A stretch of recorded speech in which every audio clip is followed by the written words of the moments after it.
Well, Candice, it's very nice to meet you. In all the years I've been doing this work, we have never met. And No, it's nice to meet you too. Really a pleasure. And especially since starting over, I think, is going to be a fabulous success for you. It's funny how people love this film. I mean, I knew that they would, but it's so nice to see people enjoying this movie. I love the film. I'm a big fan of starting over. It's a different image for you, though, isn't it? Certainly is.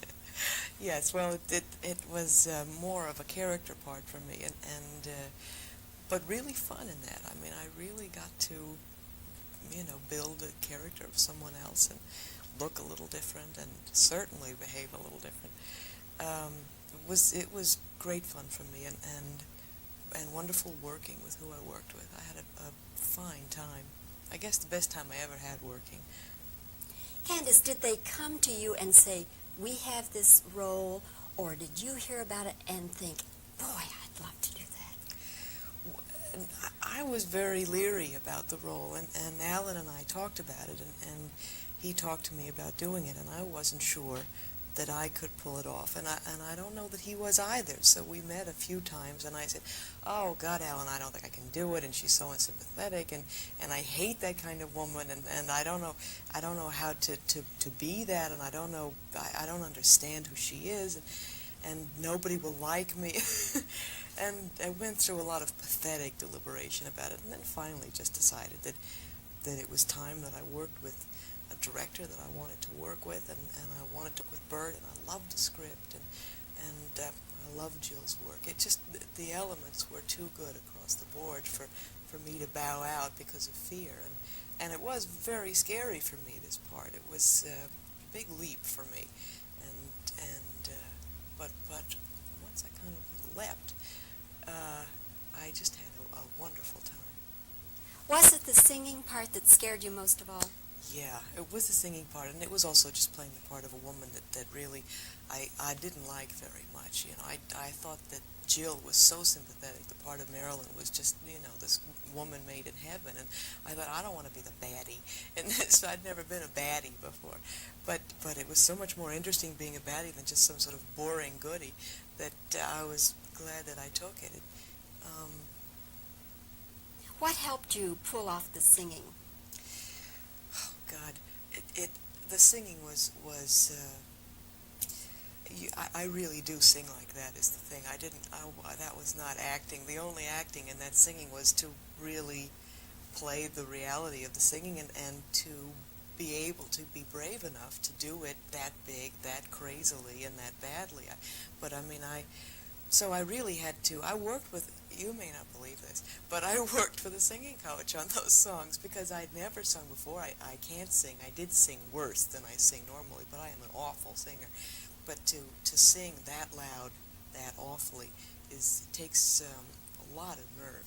And so I worked with a singing coach for, several times till I could get comfortable enough to really play around with the song and to really get comfortable enough to play the comedy of it, and then just to get to a point where I could screech like that and be a maniac. Candice, is Burt Reynolds the kind of person that you would ever want to marry or have a relationship with? Well, he's a wonderful man, and I hadn't actually thought about marrying Burt Reynolds, but he's a very special man, very smart, and a wonderful actor to work with. His sense of comedy is just right on the nose, and he just is the most generous actor and a really intelligent, interesting man to be with, wonderful to the crew and generous with his actors and very helpful, on the overall sense of a film.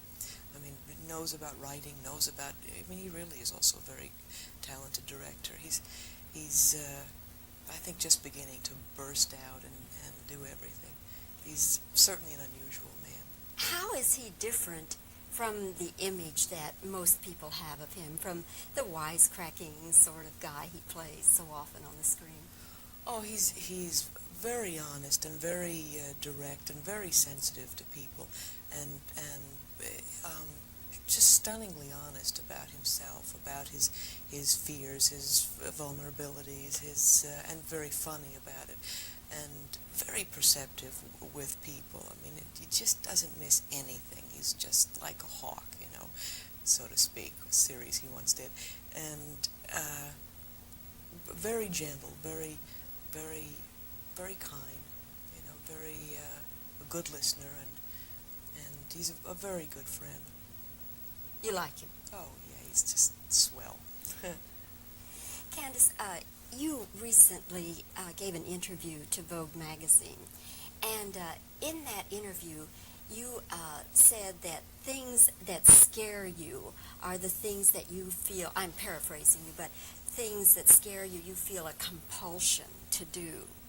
Now, you also indicated that perhaps that's the reason you haven't married. Is that a fair analysis of what I read? I don't know. I suppose so. I haven't actually felt ready yet to get married, just because I think when I did it, I would really make that a commitment, and I'm not yet ready to cut back on. I like my life a lot is the trouble, and I'm just not ready to walk away from it yet. But I think it is a very important commitment, and I'm not one that I take lightly at all. I mean, I just also I've been in relationships that were like marriages.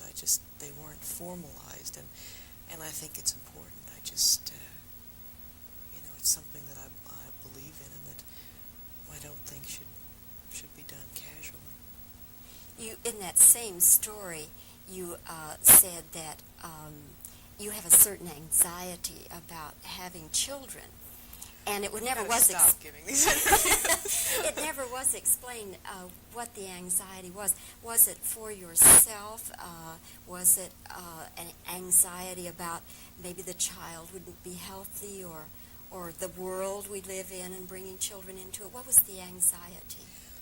I'm edgy about the times. I'm a little edgy about the times, and I don't know that this kind of raising children with your left hand is bearing out very good kids. The children that I know of people who have them and have full-time careers, I don't find them very happy children, and I think that requires again a very sound and total commitment. And I just think that it's something you have to be very careful and very clear about. I think in 10 years ago or 15 years ago, people had children, and certainly before, but when I got out of school, people were having children because that's what you did, and then so many things have happened, from contraception to the women's movement, and that all of that changed and has become much more deliberate, and women have become much more career conscious. But I don't feel that you can welch out on your commitment to children, and it's to me it's such a huge commitment that it does make me nervous. I wouldn't want to make it unless I were sure I could follow through on it.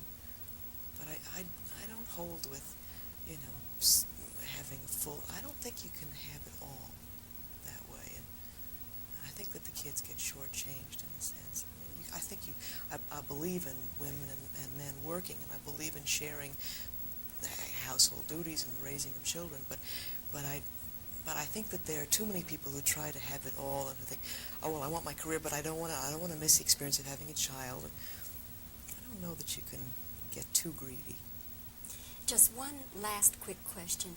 Candice, do you feel that your home environment was, with your parents, was the kind of environment that would be good for a child to grow up in? Oh yeah, I had a very, very healthy, very solid environment. My parents really were sticklers for values, and it drove me crazy at the time because everyone around me was racing around in Jaguars and wearing jewelry, and if I was lucky, I could borrow the station wagon. But they were very strict, and they were very fundamental in their values, and they believed in education and exploring your potential and discipline, and feel that's very important. Candice, what a delightful interview. I've enjoyed this very, very much. Well, thank you. You're sort of, are you glad it's over, Candice? Oh, no, I loved it. Thank you. You're a neat lady. Thank you. You. I love Would you touch it?